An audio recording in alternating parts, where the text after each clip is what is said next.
गोजोन बेलासिनि बयनिसिमबो खुलुमहरबाय। लोगोसे बे समाव आङो नोंथांमोननि गेजेराव मोनसे गोदान भिडिअ लानानै फैबावबाय। नोंथांमोना भिडिअखौ फारियै जोबजासिम नायलांदो। थांनाय बावैसो सान सिगां बिटिसिनि बारग' खुंगिरि आरो बिपिएफनि आफादगिरि हाग्रामा महिलारि बिथाङा बिपिएफ दोलोनिफ्राय 29 नं गसाइगाव बियाबाव जानो गोनां उफ्रा बिसायख'थिनि थाखाय बिजाथि फोसावनानै होदोंमोन आरो बे सानखालि बिथां हाग्रामाया खौरांगिरिनि गेजेरजों बुंदोंमोन दि बीपीएफ दोलोआ बीजेपी दोलोजों सावरायलायनायनि गेजेरजों मित्रजोटआव हाबबाय एबा बीजेपीनि गेजेराव गोरोबलायनायनि सावरायलायनाया जोबथा थांखियाव फैबाय होननानै बिथां हाग्रामाया फोरमायथिनानै होदोंमोन। बे आयदानि सायावनो दिनै रायजोनि नखर मन्त्रि अशोक सिंघाल बिथाङा हाग्रामा महिलारि बुंनाय बाथ्रानि सायाव फोरमायथिनानै होयो दि बीजेपी दोलोआ बीपीएफ दोलोजों जेबो सोमोन्दो गैया। बे रोखा बाथ्राखौ बिथां अशोक सिंघालआ फोरमायथिनानै होयो। मख'नो गोनांदि खुंफुंजानो गोनां उफ्रा बिसायख'थिनि थाखाय 29 नं गसाइगाव बिधानसभा बियाबाव इउपिपिएल दोलोआ दिनै गसाइगाव सहराव उफ्रा बिसायख'थि सामलायग्रा कमिटि मावखुलि बेखेवदों। मख'नो गोनांदि बे बेखेवनाय हाबाफारियाव गाहाय आलासि महरै बाहागो लादों रायजोनि नखर मन्त्रि अशोक सिंघाल, एमएलए लरेन्स इस्लारि, बिटिसिनि मावफुंगिरि सोद्रोमा विल्सन हांसदा, उकिल मोसाहारि, एमसिएलए सजल कुमार सिंह आरो खुंफुंजानो गोनां 29 नं बियाबनि बिजाथि जिरन बसुमतारीजों लोगोसे गोबां बिजेपि इउपिपिएल दोलोनि दैदेनगिरिफोरा बे हाबाफारियाव बाहागो लादों। बे हाबाफारियावनो आसामनि नखर मन्त्रि अशोक सिंघाल बिथाङा बाहागो लानानै बुङो दि बीजेपी दोलोआ बीपीएफ दोलोजों जेबो सोमोन्दो गैया आरो फैबाय थानाय उफ्रा बिसायख'थियाव 29 नं गसाइगाव बिधानसभा बियाबाव बीपीएफ दोलोआ ब्रैथियावसो थागोन। बे रोखा बाथ्राखौ दिनै आसामनि मन्त्रि अशोक सिंघाल बिथाङा फोरमायथिनानै होदों।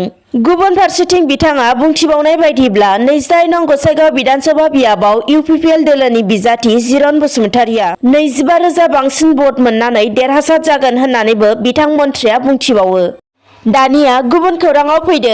आसामनि राजखान्थि दोलो एआइयुडिएफआबो उफ्रा बिसायख'थिनि मोननै बियाबावबो बिसायख'थि गेलेगोन। बेनि थाखाय एआइयुडिएफ दोलोआ गोख्रों साखाफारा जानायजों लोगोसे दिनै मोननै बिधानसभा बियाबनि उफ्रा बिसायख'थिनि थाखाय गावसोरनि बिजाथिनि मुंफोरखौबो फोसावनानै होबाय। मख'नो गोनांदि एआइयुडिएफआ भबानिपुर बियाब आरो गसाइगाव बियाबनि थाखाय गावसोरनि सानै बिजाथिखौ फोसावनानै होबाय। मोनथिनो मोननायाव उफ्रा बिसायख'थिनि थाखाय सानै बिजाथि सायख'जानाय एआइयुडिएफ दोलोनि बिजाथि सानैया भबानिपुर बियाबनिफ्राय जुबार आली आरो गसाइगाव बियाबनिफ्राय खायरुल आनाम खन्डकार बिथांमोना एआइयुडिएफ दोलोनिफ्राय सानै बिजाथि महरै फैगौ उफ्रा बिसायख'थिनि थाखाय सायख'जाबाय। बे बाथ्राखौ दिनै एआइयुडिएफआ मोनसे खौरां मेलनि गेजेरजों फोसावनानै होदों।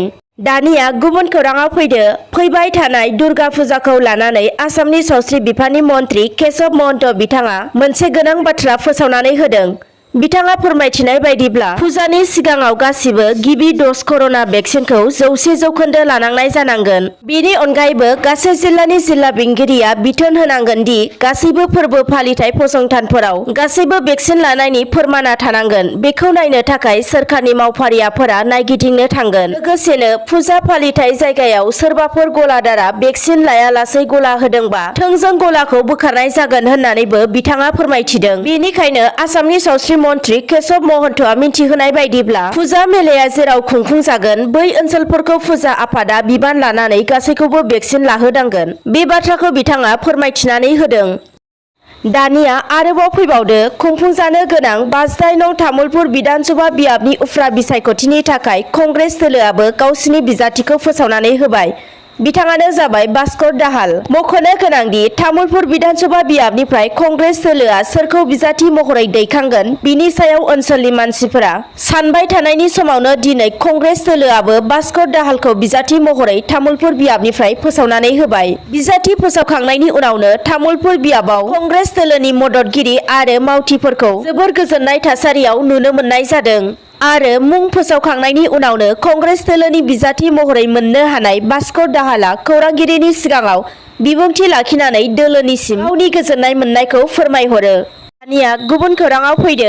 दिनै बाक्सा जिल्ला तामुलपुराव बाक्सा जिल्ला एसएसपि राजेश सिंहनि खाथियाव सा 47 आयेन बेरेखा मैहुर खालामग्राफोरा गावसोरखौ गथायफैदों। मिथिनो मोननायाव गावसोरखौ गथायनाय समाव सिखावै मैहुर खालामग्राफोरा आखायाव गंनै ग्रेनेड, गं 14 राइफल, गंनै देगार, मैनि गं, दंफां हाग्रा मेसिन बायदि बायदि जिरादफोरखौ गथायफैदों होननानै मिन्थिनो हानाय जादों। मख'नो गोनांदि बाक्सा जिल्लानि एसएसपि राजेश सिंहआ गोजोन समाज दानो थाखाय बिथांमोना गोथों लामाजों फैनायाव बिथांमोननिसिम साबायखर बावो। बेजों लोगोसे समाजखौ गोग्गो खालामनो थाखाय सिखावै मैहुर खालामग्रा बिथांमोनखौ आरो गासै रायजो राजाफोरखौ खुंथायखौ मदद खालामनांगौ होननानै बिथां राजेश सिंहआ खौरांगिरिनि गेजेरजों फोरमायथिनानै होयो। दानिया गुबुन खौराङाव फैबावदो।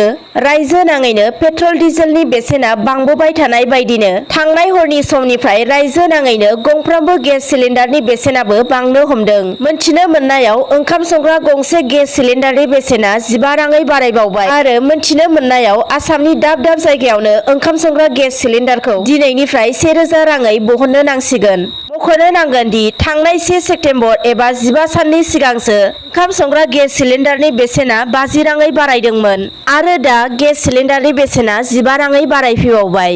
दानिया आरोबाव फैबावदो। गुवाहाटी नोगोरमानि दिरेनपारायाव थांनाय मंगलबारखालि सिखाव खावनाय जाथायखौ लानानै पुलिसफोरा दिनै 7 दायनिगिरिखौ हमनो हादों। हमजानायफोरनि गेजेराव 4खौ पुलिसआ सिनायथि होनो हाबाय। बिनि गेजेराव दङ गणेश दास, उमान आली, बिफल दैमारी आरो रुपक देखा। बिनिनो साथामा पुलिसनि फायखि सोद्रोमा होननानै बिथांमोना सिनायथि होदों। खौरां मोननाय बायदिब्ला देहा फाहामगिरिनि गारियाव थानाय सा6 सिखावनि मोनसे हानजाया गौतम फलनि न'आव दायगोनां जाथायखौ खालामदोंमोन। न'आव हाबनायनि उनाव सिखावफोरा दरजाखौ सिंनिफ्राय बन्द खालामदोंमोन आरो दायनिगिरिफोरा बिसोरनि न'निफ्राय गोबां बेसादफोरखौ लानानै थांदोंमोन होननानै मिन्थिनो हानाय जादों। दानिया आरो फैबावदो। चिरां जिल्लानि सिङाव थानाय रुनिकाटा हाइ स्कुलखौ मैया आपग्रेड खालामनानै हायार सेकेन्डारि स्कुल खालामबाय। मोनथिनो मोननायाव बे हाबाफारियाव गाहाय आलासि महरै एमएलए जयन्त बसुमतारी आरो एमसिएलए माधव सेत्री, चिरां जिल्लानि इउपिपिएलनि नेहाथारि अमरसिंह ब्रह्म, बेजों लोगोसे 14 नं चिरां दुवार इउपिपिएल ब्लकनि आफादगिरि बिरदाव मोसाहारि बिथांमोना बे हाबाफारियाव बाहागो लानानै बेखेवनानै होदों। मख'थावनादि सिगां समाव बेबायदि फरायसालि गैयियाव फरायनो थाखाय गोजान गोजान जायगाफोराव फरायसाफोरा फरायहैनो गोनां जायोमोन। नाथाय दिनैनि समाव हायार सेकेन्डारिखौ एबा गोजौसिन फरायसालिखौ ओनसोलनि फरायसाफोरा जायगायावनो थानानै फरायनो खाबु मोनबाय। बे खाबुखौ मोननो हानायनि थाखाय जायगानि सुबुंफोरा जोबोर गोजोननाय मोननायखौ फोरमायथिदों। दानिया आरो जोबथि खौराङाव फैबावदो। दिनै बाक्सा जिल्लानि सालबारियाव 4 नं भबानिपुर बिधानसभा बियाबाव जानो गोनां उफ्रा बिसायख'थिनि थाखाय उदां बिजाथि महरै खाम्फा खुंगुर गयारिया बाहागो लानो गोसो जानायखौ फोरमायथिदों। बेनि गेजेरजोंनो बिथाङा दिनै मोनसे खौरां मेल खुंनानै फोरमायथियो दि बिथाङा 4 नं भबानिपुर बिधानसभा बियाबनिफ्राय उदां बिजाथि महरै गसङोब्ला बे बियाबनिफ्राय गावनि देरहानाया 100% रोखा होननानै बिथाङा फोरमायथिदों। मानोना बिथाङा बे बियाबनिफ्राय उदां बिजाथि महरै गसङोब्ला बर' समाजा गावनो 25,000 भट होगोन होननानै बिथाङा फोरमायथिदों। बिनिखायनो बिथाङा फैगौ उफ्रा बिसायख'थिनि थाखाय 4 नं भबानिपुर बिधानसभा बियाबाव उदां बिजाथि महरै गसंथिनो थाखाय खाम्फा खुंगुर गयारिया गोख्रों दाबि खालामनायखौ नुनो मोननाय जादों। दिनैनि खौराङा बेखिनियानोसै। गोजोन्थों।